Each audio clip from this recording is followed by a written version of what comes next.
Проблема жилья, к несчастью для молодой семьи Пожидаевых, стала уж слишком остро, когда у них родилась маленькая дочь. Из-за отсутствия своего угла молодая мама была вынуждена уехать в другой город, к матери.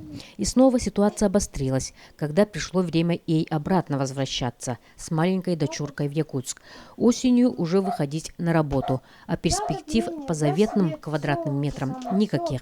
Вот это их жилье, самостийное строение, незаконное. А что делать?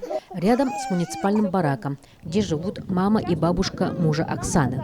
Барак был построен в начале 60-х годов прошлого столетия из остатков старой пекарни. Вот там вот стояла детская кроватка, вот где сейчас компьютер муж поставил. Угу.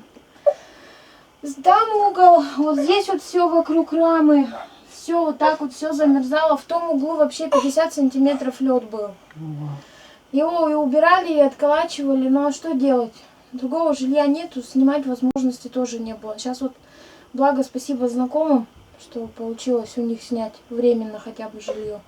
Нам не разрешили ни землю узаконить, ни строение, потому что нам сказали, что здесь школа, дом под снос, и вообще, кто вам разрешил его поставить? Угу. Ну, как бы вот так вот. Ну, раз нам так сказали, и мы не это самое, как бы, ни в земельном, ни куда обращались, нас везде отпинывают, везде. Я говорю, ну как, я говорю, люди контейнеры ставят, документы на них делают и оформляют как жилье постоянное, причем с пропиской. Я говорю, а тут, говорю, извините, строение стоит уже столько лет.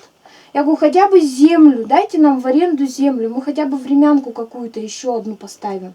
Вот это вот, чтобы убрать, а в той, допустим, жить. Или какой-то вагончик поставим, потому что есть организации, которые вагончики строят. И сколько в этом строении вы жили? Ну, мы с мужем уже 6-й год.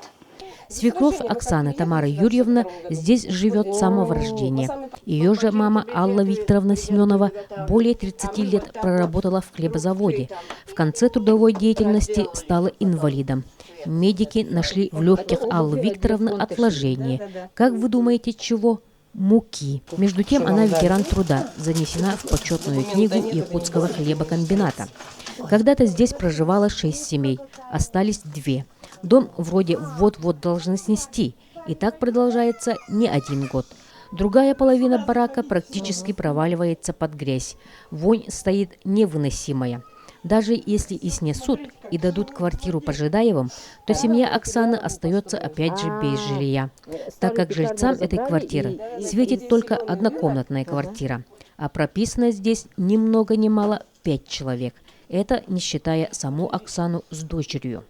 У нас на работе есть общежитие, но там перспективы получения жилья нет, потому что одно общежитие, где курсанты, где ребята-студенты жили, его закрыли, признали аварийным. И то жилье, где сейчас живут сотрудники, туда будут переселять курсантов. Ну, то есть нет возможности. Муж работает в порту, и у него тоже как таковой ни помощи оттуда ничего нет.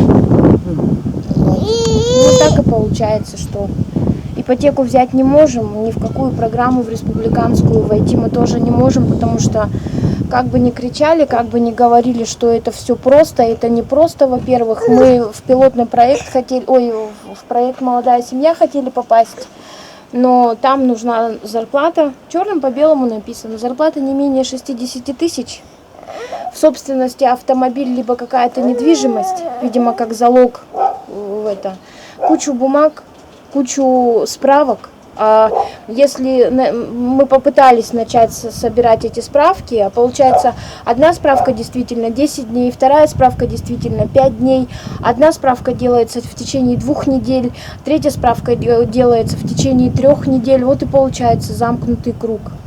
Ну, собирают, конечно, люди документы, но вот у меня не позволяет зарплата взять ни ипотеку, ни большую сумму в кредит, чтобы купить или участок купить, или жилье купить. Родители нам тоже как таковые помочь не могут. Ну, как бы, ситуация такая. Да.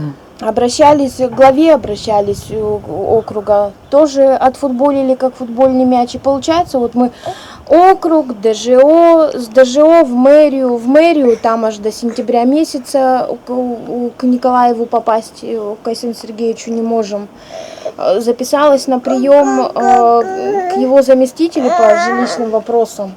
Но там тоже еще неизвестно, на какое августа, и попадем ли мы вообще туда с нашей проблемой. Ну, с секретарем разговаривала, она сказала, вы звоните, узнавайте, возможно, вас и примут. Потому что сейчас и погорельцев очень много, и нуждающихся тоже много.